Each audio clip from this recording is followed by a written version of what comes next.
What is up, guys? Welcome back to my YouTube channel. I know content has been a little bit slow. I've had a ton of tournaments in a row coming up, and then I came back, and now I'm a little bit sick. But we are back. We are going to be putting out a video for my LAIC deck list, how I got to this conclusion, why I wanted to play what I played, and then what I would play moving forward, changes, etc. Um, but yeah, so leading into LAIC, the top two decks, or top 3 or 4 decks that I was testing, because I was testing with the European group, were Mewtwo with like a Guzma tag team engine, similar to the one that got second. Um, ADP, the list that Pedro got top 16 with. Dollstall, which I don't think our list was anywhere close to Andra's, and Pidgey. And right off the bat, I eliminated Pidgey because it was not a deck that I was comfortable with, and I felt like there was enough soft counters in the meta where like we were considering Zebra, and if we were considering Zebra, other groups would be considering Zebra, and answers to Pidgey because Pidgey was a threat for sure. So I discarded Pidgey in the top of my mind, and then I went to Portland that weekend, and then I came back, so my testing time was limited, and so Dollstall kind of made its way out, and then I traveled to Brazil, met up with Pedro, Nico, Rob, and all these guys, and we tested a little bit more, and we realized Ability Zord actually wasn't bad either. We had a 1-1 Volcarona line in for a little bit. That guy got cut. Um, and we tried it all out, and we were like, well, Abilities Art is still good, Mewtwo is still good, and ADP is still good. But ADP seems like it's the best deck to kind of just get points and make it so we get a good tournament finish. And then Mewtwo is like the middle ground where like if you set up and do well, you can beat anything, and you have no real bad matchups besides Malamar. And then Ability Zard was the if I go first and Welder, I can't lose the game if I can Welder every turn deck, which it's always good to have one of those in the format. So it's the kind of the face, like smash my face against the keyboard and we'll get there kind of thing. Which, I mean, yeah, it did get there sometimes. One sec, let me pull up my matchups while we're doing this. So my thought process is that everybody was playing a little bit slower, and so I said, why not make my deck as fast as possible so I can kind of rush down everyone, right? Like if everyone is playing it slow, then why should I also play it slow? I might as well just go aggro turbo and just kind of get in there. Is what my logic was. Um, so as the list I settled on, I decided to go with the Turtonator because it does almost auto win you the ADP matchup if it's not prized. Charizard is really, really good. 2 Solgaleo was a consideration for a little bit. 2 Resetting Hole is really interesting because it gives you another Stadium out, and Chaotic Swell exists in the format. So it's another treasure stadium out, and this was actually a really good MVP because I use this guy a lot, especially in like mirror and abilities and stuff where I can bump. I kept the rule of 3s across the board: 3 Acro, 3 treasure, 3 gear, 3 switch, 3 great catcher. 3 great catcher was actually really, really good because a lot of the times if you go turn 2 300 with Charizard GX, there's really no response, and I don't know how any deck can really win unless like they stamp you into that, So, but yeah, and so I was the only one who uh, settled on the deck, and I chose to go with it. Fabian and Pedro went ahead and ran with the ADP deck, and the rest of the gang rolled with the Ability Zard deck, opting to go for a little bit of a high roll. We all ended up getting points, which was really, really good, and a lot of us finished in day 2, which was really, really awesome again, but I opted to go with this route, and let's go through how my tournament went. So round 1, I went up against Jorge Canizazas from, yeah, and so he started with Ability Zard, and both games were pretty cut and dry. Turn 2 300. He missed a Welder in the first 2 turns, which made it really, really easy for me. And I kind of just steamrolled him from there. The best part is some of the games I had like a semi-dead hand or needed one more piece, and they would put a Heat Factory down for me, and I was like, oh, thank God. So I got exactly what I needed every time, or a Hearth would have to come down for me. It got a little bit dicey in one of the games where he stamped me down to like 2, and I had to Turbo Strike to kind of set up a knockout the following turn onto his Break Zard, and he just conceded after that because he couldn't one-shot me. So it is what it is. Round 2, I went up against Grant Manley playing the DDG Naga Guzzlord deck that they kind of put together and brought to this event. I was on stream. I know you guys didn't see much of it because the audio wasn't, or video wasn't amazing, but game 1, I went second, got the turn 2 300, knocked out his Guzz. He only got 1 B string off. He scooped. Game 2, I got the turn 1 tag bridge like you guys saw on stream, so he didn't even get an attack off, and then I got the turn 2 great catcher 300, and he scooped. So the matchup is pretty favored if you can do that, in which I did do that. So that was pretty awesome. And then I played against Joao Vitor Bianchitello from Brazil, and he was playing Greensard. Both matchups came down to like a very cut and dry. Like I got turn 2 300. He hit me with Volcania, and then I just tag purge, tag purge, tag purge, tag purge, and the game ended. Both games, it was really actually not that hard because I missed. I think both games. Oh, I went second both games again, so it was really hard because I missed Welder both games.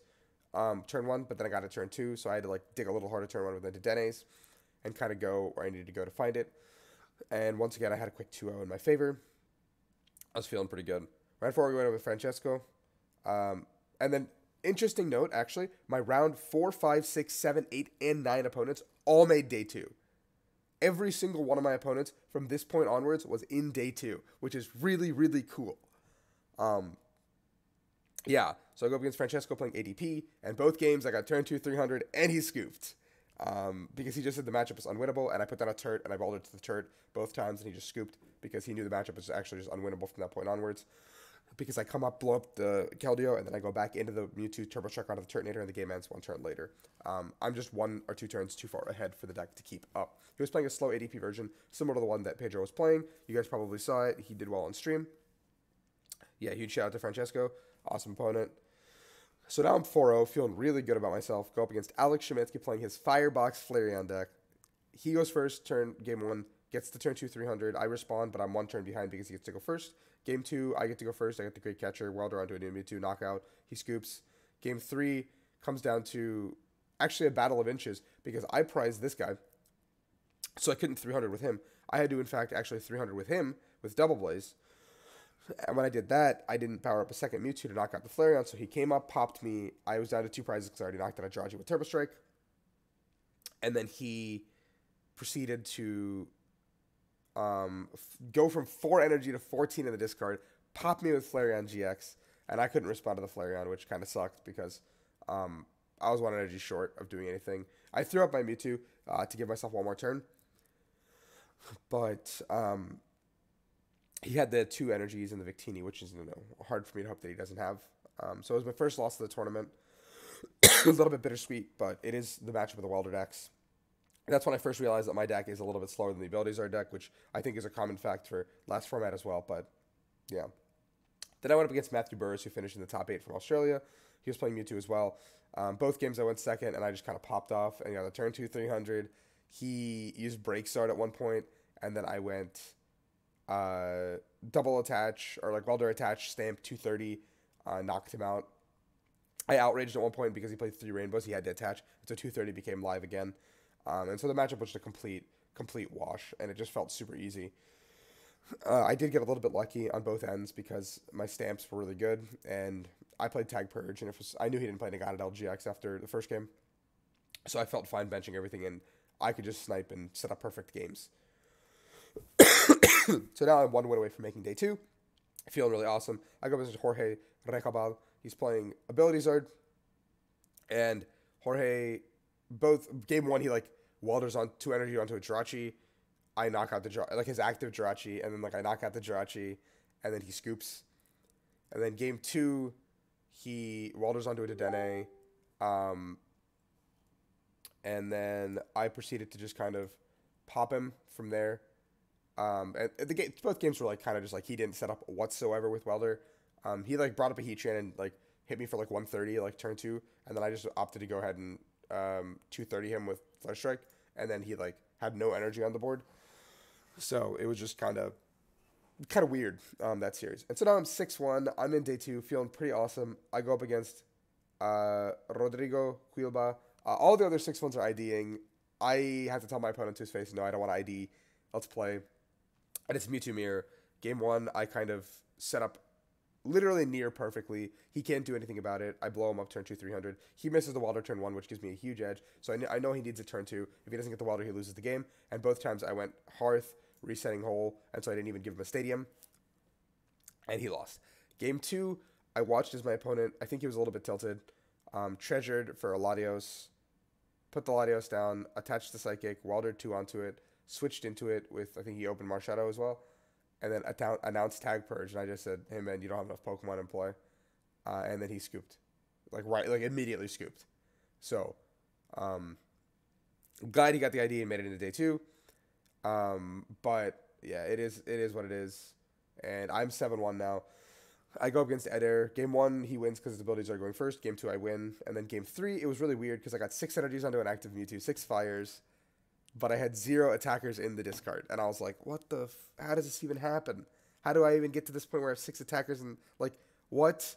And I didn't have an attack, so I had to retreat manually and pass. And then he had the Great Catcher knockout on my Mewtwo, which sealed the game on my end. But if I had it, I had the Great Catcher knockout on his Charizard, which would have sealed the game on my end.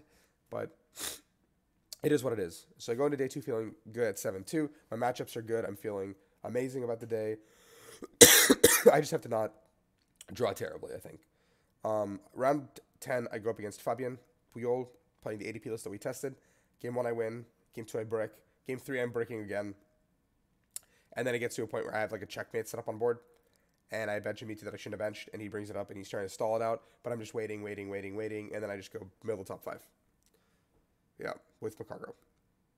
Which was a huge mistake on my part and gave Fabian a chance to win because he had Misty Lorelei, Keldeo GX again on my Mewtwo energies and potentially win the game off that. But yeah. Then I go up against Robin Schultz, eventual champion. Game 1, he wins with 6 energy, pop off. Game 2, I'm bricking really, really hard, and then eventually I have to go into Heatran, and then he Heatran GXs, and then I go Double Blaze Stamp in the same turn with Reshizard. And then I had taken 2 prizes, I think, on like Drachi somewhere along the line. And then I went ahead and sniped the Dene for game the following turn. Or I think I Great Catcher 230'd actually, and then I Great Catcher 230'd 2 turns in a row, something like that. And then game 3, I had a pretty dead hand, and I had 1 turn to kind of come back into the game and win. And I geared for 7, didn't hit the welder, and I extended my hand because I scoop. I can't win from there. So congrats to Robin for going on and winning the whole thing. It was just a battle of welders, and he won. Next round, I go up against Rafael Santos, playing Baby Blonde's Pidgey. Game 1, I won pretty handedly with the cross divide early. Game 2, I prized Espioxes, and he popped off on me. I got the 6 energy, and then I Turbo Strike to go down to 3 prizes, and he was like, oh, and then he knocked me out. And I was like, yeah. And then game 3, I had a little bit of a shaky start because I had Turbo Strike for the first 2 turns. But then I got the cross divide stamp playoff, and he had nothing because I knocked out every Pidgey. Yeah. For round 13, I go up against Wada playing his Tina Chomp deck. I know I said to talk about it. It's basically just like the DDG deck with the Guznag. But he only played 1 Guznag and like 2 Tina Chomp, I think. He played a bajillion one-ofs, stamps. He played Power Plants. He played Greens. He played Omastar. He played all this jank like Karate Belt, Counter Gain, all these one-off cards, Rainbow Energies, Goose Mahalas, Tag Whistles, or Tag Calls. Like, he had all these like weird cards that I didn't expect. But both games, the scenario was I had 13 cards in deck the first time, 15 in deck the second time. I couldn't get Martial done preemptively. I didn't have damage on my Mewtwo either game. He stamped me down to 1. He power planted me and said, can you bump the stadium? And neither time, with 7 and 8 outs in my deck, respectively, I could not find the Marshadow treasure nor a counter stadium. And I lost both games really quickly. And I pretty much, that was when I had to like walk out because I was so upset. Not at Gustavo. His deck was fine. He did amazing. Congrats to him on top 8. He's an amazing player. I was just really frustrated at the situation. It was one of the situations where like I felt helpless and I felt like in a normal circumstance I should have won every time. So then I go into my last round and everyone's telling me I should play for top 16, but I found out that if I tie and get top 32, I'm guaranteed to get a step into Australia. So I offer the idea with my opponent Diego. Diego says he has to play. And then he realizes the matchup is ADP versus Mewtwo, and then he says, would you like to, I'll take that ID if it's still on the table. And I said, yeah, sure, don't worry about it. Sucks for Diego, our world champion from 2017, that he did get 33rd. But in my defense, I think I would have beaten Diego and gotten top 16, if not otherwise. But I did have to play a little bit scared because the $1,000 were on the line to go to Australia, and I did have to make a conscientious, smart decision there on my end. And then I took the same 60 to the cup the following day to ensure that I guaranteed my stipend. Played against a bunch of random jank, went 5-1 in Swiss. The only loss I had was Will Jenkins playing the Australia Mewtwo list because I weldered to this guy 1 turn, and then I weldered to this guy 1 turn.